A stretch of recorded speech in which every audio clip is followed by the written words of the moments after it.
Hello, and welcome to the second part of the introduction to numerology. Before we get to those individual numbers 1 through to 9 and then the compounds of 11 and 22, and looking at how other compounds work as well, we need to still have a little bit more background because there will be references to the Fibonacci sequence, there will be references to the tarot and how numbers work, which includes the Cabal. So with the Cabal, we can't ignore the energy of angels and the elements.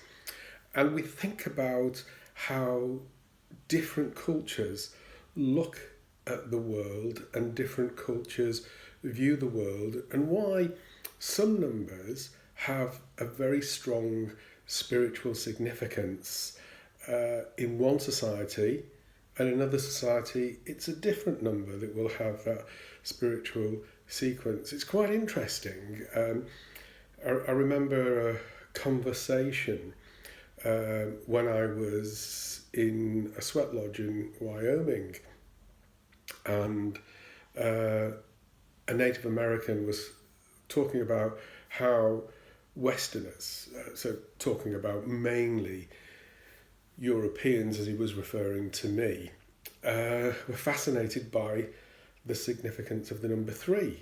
And the significance of the number 3 is interesting from the point of view that the number 3 we think of as the Holy Trinity. And have you ever had a sambuca? And the sambuca, you don't put 1 coffee bean before you set it alight or 2, you put 3, because it's seen as bona fortuna, good luck.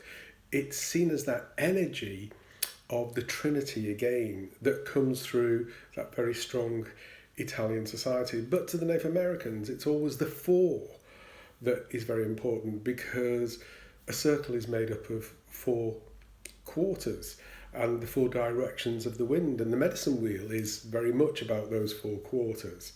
And so to the Native American, and actually to almost every society, the 4 elements have always been there, but then we do make a reference occasionally to the 5th element, which brings in energy of angels. And if we think about the symbology of angels, that again is that Kabbalic association. It's also the way that we view angels, and we think about some of the biblical stories and how everything is measured in numbers there. And we will touch on the numbers, but for instance, we look at the divine, the number 1, sun, Sunday. We look at number 2, the duality effect. We look at number 3, for good fortune. We look at number 4 for balance. We look at number 5 for individuality. We look at number 6 for harmony and love, but belonging to the sequence of 3, 6, 9. And that sort of brings in the energy of angels, which I'll elaborate on a little bit more. 7, we consider also the number of good fortune. And it's interesting because I view 7 as the number of luck, but neuter with that luck. So when we think about mindfulness or positive energy, applying the energy of the number 7, we can make everything positive. So it can seem as if it's good luck. 8, the 2 4s, the 2 discs. You see, 8 is interesting. It creates infinity, but it's made up of 2 4s, and the 2 4s are the 2 circles, or the 2 worlds reflecting all the relationship with how in the universe everything orbits. And 9, the final number, the reflective number. But it's interesting because if we think about the core or the choir of angels, there are 9 different choirs of angels, and they are set up in 3, 3, 3. And then if we think about the association of angels, so fire, seraphim, we think about as the archangels, water as angels, and earth as devas and earth spirits. So we look at those numbers and we think of the sequences of 1, 2, 3, 4. That happens in music. The beats that a drummer would drum out, or 2, 4, 8 sequences. Now I'll come back to what I talked about as the Fibonacci sequence. The Fibonacci sequence was used a lot by Renaissance artists, but actually has been something, even though it wasn't called the Fibonacci sequence, it was recognised hundreds of years BC.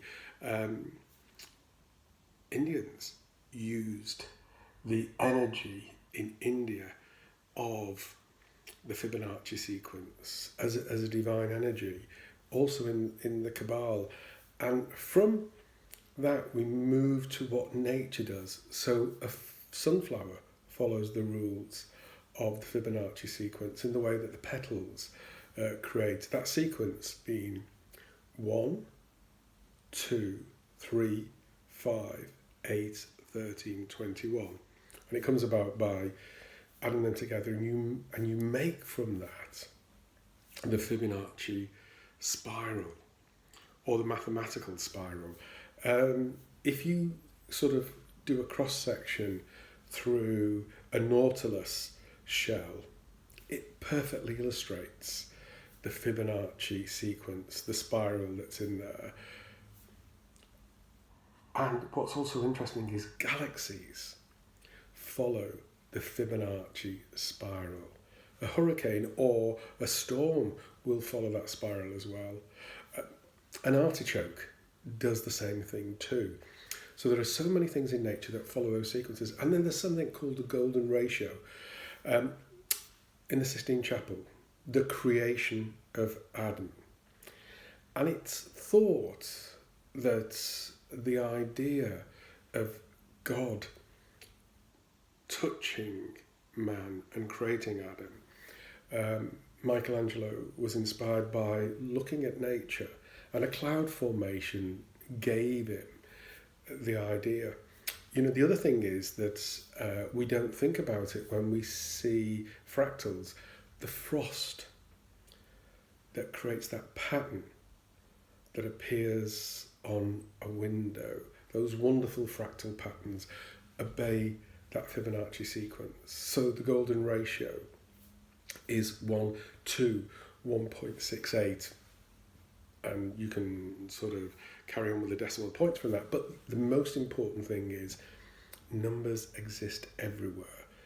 The universe is completely mathematically ordered. So we need to know that before we go forward. We're looking at what numbers mean and how we relate to numbers when we're looking at how to take numbers for that positive energy. And it's interesting, I think, you know, of all the divination arts of looking at tarot, looking at palmistry and astrology obviously uses numbers a great deal.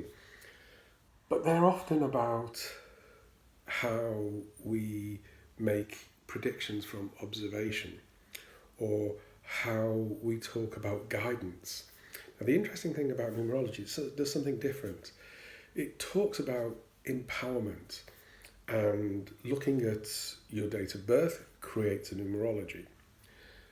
And there are a number of different schools of this, and you know, we're going to stick to one school when we go through the numbers, but you need to be aware that there are several schools. Some look purely at the day you were born on, and others will look at the whole of your date of birth. And then added to that, there's another layer by looking at your name or how you're known. It may not necessarily be your full name, it may be just a nickname, or your name shortened is how you're known. And if we think about that, letters are connected to numbers as well. So if you were to write out the numbers 1 to 9, and then below them write out the alphabet. So you would go through 9 letters, then start again at 1 and go through another 9 letters, and so on until you've completed the alphabet below it. Each letter is assigned to a number that it comes under. And when you look at your name and you look at the relationship of your birth number or your life path number against your name number, you look at the harmonies and the disharmonies that you can have in there. So by changing the way your name is spelled, or changing how your name is said, or just using part of your name or the whole of your name, all has an impact in numerology. But here's the point. Numerology isn't about prediction. It is about enhancing who you are and making your life better. And that's the point. It sort of ties in everything here. And, mankind has always looked at ways of improving and developing and making things the best they can be. So my purpose here is to do this bite-sized workshop so that you can look at what your life path or your birth number is, work with that, what you're known as, see how that harmonizes with your number, and sometimes changing. For instance, instead of using your full name, just using the shortened version of your name, or always using your full name, or if you have a middle name, putting the full middle name in there, or just using the first letter of that middle name. Or, there are many ways of looking at this, and then we'll come to that as we go through it. So, I'm going to say goodbye to you now, and the next time we speak, we will be looking at the first of those numbers, which is number 1. And as you can see, there's a lot around it, but I'm trying to make it as simple and as bite-sized as possible. So I look forward to speaking to you very soon. Take care. Bye-bye.